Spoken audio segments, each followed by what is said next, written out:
சீரியல்களின் full எபிசோடுகளை Sun டிவியில் ஒளிபரப்பான உடனே எக்ஸ்க்ளூசிவாக சன் நெக்ஸ்டில் மட்டும் ஃப்ரீயா பாருங்கள். புலிகுடி நிஜமாதான் சொல்றியா? ஆமா மாமா, துளசியை மனு தாக்கல் பண்ண வச்சிருக்காங்க. டேய் கிறுக்கா, குட்டிமா அந்த மாதிரிலாம் பண்ணாதடா. ஒழுங்கா பாத்தியா நீ? எப்பா சாமி, புலிகுடி ஏற்கனவே அவசரப்பட்டு ஒரு தகவலை சொல்லிதான் போலீஸ் கோர்ட்டு கேஸ்னு சொல்லி இவ்வளவு பெரிய பிரச்சனை ஆயிருக்கு. இப்ப மறுபடியும் சரியா எதுவும் தெரியாம நீ சொல்லிக்கிட்டு இருக்காத. துளசிலாம் அப்படி பண்ற ஆள் கிடையாது.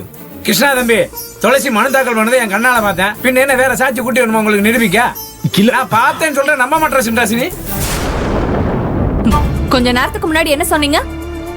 ராஜபாண்டி ஏன் மேல இருக்கிற கோவத்தை உங்க தங்கச்சிக்கிட்டையும் அத்தைக்கிட்டையும் காட்டுவான். அவங்க பாவம் இல்லையான்னு கேட்டீங்கல்ல. இப்ப பாத்தீங்களா, உங்க தங்கச்சி எனக்கு எதிரா நாமினேஷன் தாக்கல் பண்ணிருக்கா. அவ என்ன பாவமா? மாப்பிள, என்னையாது நல்லதோ கெட்டதோ சரியோ தப்போ மருமக உங்ககிட்ட எதுவும் சொல்லாம உன் அபிப்பிராயத்தை கேட்காம எந்த முடியும் எடுக்காத. அப்படி இருக்கும்போது இப்ப உங்ககிட்ட கூட சொல்லாம மனு தாக்கல் பண்ணிருக்குன்னா இதுக்கு என்ன அர்த்தம்? என்ன அர்த்தமா இருக்க போது? சின்ராசு மேல துளசிக்கு மரியாதை இல்லைன்னு அர்த்தம்.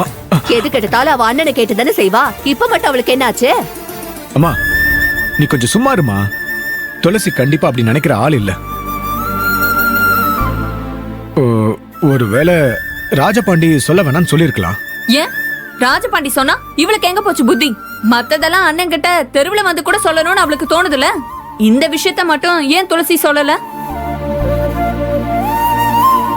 இங்க பாருங்க, நான் உங்ககிட்ட கேட்காம முடிவு பண்றதுக்கும் துளசி உங்ககிட்ட சொல்லாம முடிவெடுத்ததுக்கும் நிறைய வித்தியாசம் இருக்கு. அப்படியா? என்ன வித்தியாசம் இருக்கு? எனக்கு புரியல. எனக்கு ஒரு விஷயத்த புரிஞ்சுக்கோ. இதெல்லாம் யார் ஆரம்பிச்சு வச்சது? இதுக்கு முன்னாடி நம்ம குடும்பத்தில் இந்த மாதிரி நடந்ததே கிடையாது.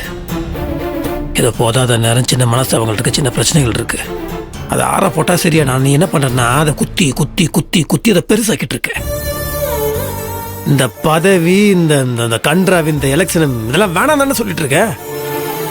எங்க இருந்துச்சு இதெல்லாம்? ஊருக்காருக்கு வரும்போதே வேணாம் வேணாம் வேணாம் தலைப்பாடம் அடிச்சுட்டேன். நீ என்ன நிக்க சொன்ன, நான் நிக்க மாட்டேன்னு சொன்னேன். நீ தெரியாம போய் நாமினேஷன் பண்றேன். இப்ப நாமினேஷன் பண்ணிட்டேன். இப்ப என்ன இருக்குது? ராஜபாண்டி மாப்பிள்ள குட்டிமாவை நிக்க வச்சிருக்காரு. இது எல்லாத்துக்கும் காரணம் நீதான். என்ன நீங்க எதுக்கு எடுத்தாலும் என்னையே குறை சொல்லிட்டு இருக்கீங்க? உங்க தங்கச்சி எது செஞ்சாலும் சரி, நான் என்ன பண்ணாலும் தப்பா? ராஜபாண்டி சொன்னா உங்க தங்கச்சி அதை கேட்டுட்டு எனக்கு எதிராக மனு தாக்கல் பண்ணுவாளா? ராஜபாண்டியோட சூழ்ச்சிக்கு அடி பணிஞ்சு ஏன் இப்படி ஒரு முடிவு எடுக்கணும்? அந்த ஆசை அவ மனசுக்குள்ள இருக்கிறதுனால தானே. இந்த ஊர்ல துளசிக்கு யாரால எதனால மரியாதை கிடைச்சிட்டு இருக்கு? உங்க தங்கச்சிங்கிற ஒரே காரணத்துக்காக தான் ஊர் ஜனங்க இன்னும் துளசியை மதிச்சிட்டு இருக்காங்க. அது புரியாம அவ என்னமோ அவளுக்கே தனிப்பட்ட முறையில செல்வாக்கும் மரியாதையும் இருக்கிற மாதிரி நினைச்சுக்கிட்டு ஜனங்க அவளுக்கு தான் ஓட்டு போடுவாங்கன்னு நம்பி மனு தாக்கல் பண்ணிருக்காளே, அவளை நான் என்னன்னு சொல்றது? இல்ல ஒன்னு என்னன்னு சொல்றது? நீ எந்த தேர்தல போய் நாமினேஷன் பண்ணி மனு தாக்கல் பண்ண? இந்த ஜனங்க உனக்கு ஓட்டு போடுவாங்கன்ற நம்பிக்கை உனக்கு எப்படி வந்துச்சு? ஏன் உங்க பொண்டாட்டி தானே நானு. உங்க மதிப்பு மரியாதை செல்வாக்குல எனக்கு உரிமை இல்லையா? சின்ராஸ்ன்ற தனி மனுஷனோட மதிப்பு மரியாதை செல்வாக்கு சொத்து பத்து இது எல்லாத்தையும் உனக்கு பங்கு இருக்கு. ஆனா இது அவனோட தனிப்பட்ட விஷயம் கிடையாது. இது ஊர் விஷயம்.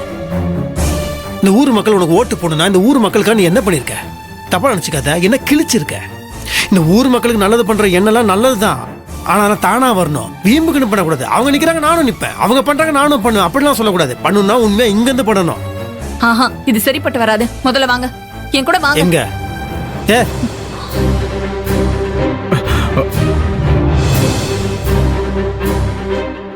வாங்க மாம்சு. என்ன? இது வரைக்கும் நீங்க உங்க வாழ்க்கையில எல்லாத்தையும் துளசிக்காக விட்டு கொடுத்தீங்க. ஆனா எனக்காக நீங்க எதையுமே விட்டு கொடுத்தது இல்ல. அதனால இந்த எலெக்ஷனை பொறுத்த வரைக்கும் நீங்க எனக்கு ஆதரவு கொடுத்து என்ன ஜெயிக்க வைக்கணும். ஜெயிக்க வைப்பேன்னு சாமிய சாட்சியா வச்சு எனக்கு சத்தியம் பண்ணி கொடுங்க. என்ன யோசிக்கிறீங்க? நான் ஜெயிச்சா அது நீங்க ஜெயிச்ச மாதிரி இல்லையா? சத்தியம் பண்ணி கொடுங்க. சின்ராசு, பொன்னி சொல்றதுதான் கரெக்ட். இந்த தலைவர் பதவிங்கிறது இந்த குடும்பத்தோட கௌரவம். அதை விட்டு கொடுக்கறது சரியில்லை.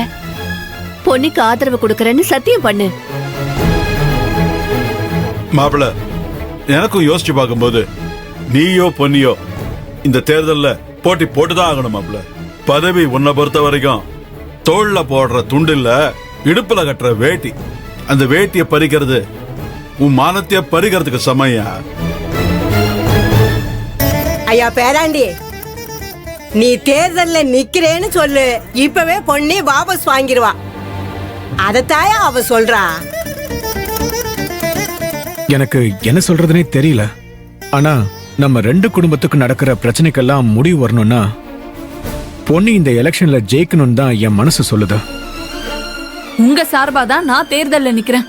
எனக்கு ஆதரவா நீங்க பிரச்சாரம் பண்ணணும். எனக்கு சத்தியம் பண்ணி கொடுங்க.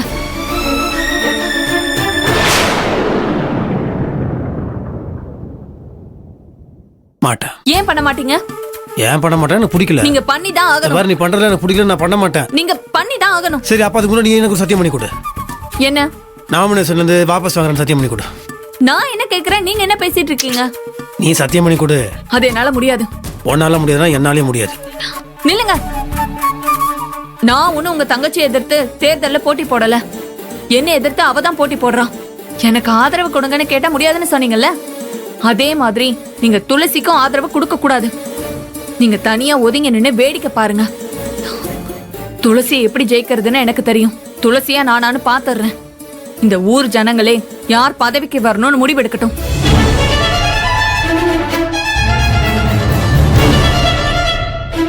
மாப்பிள்ள,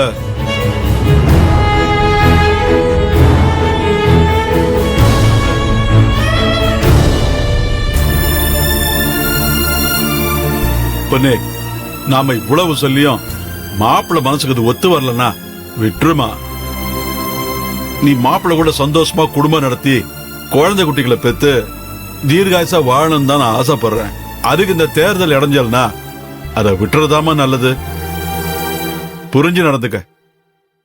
இதுக்கு மேல என்ன சொல்றதுன்னு எனக்கு ஒன்னும் புரியல.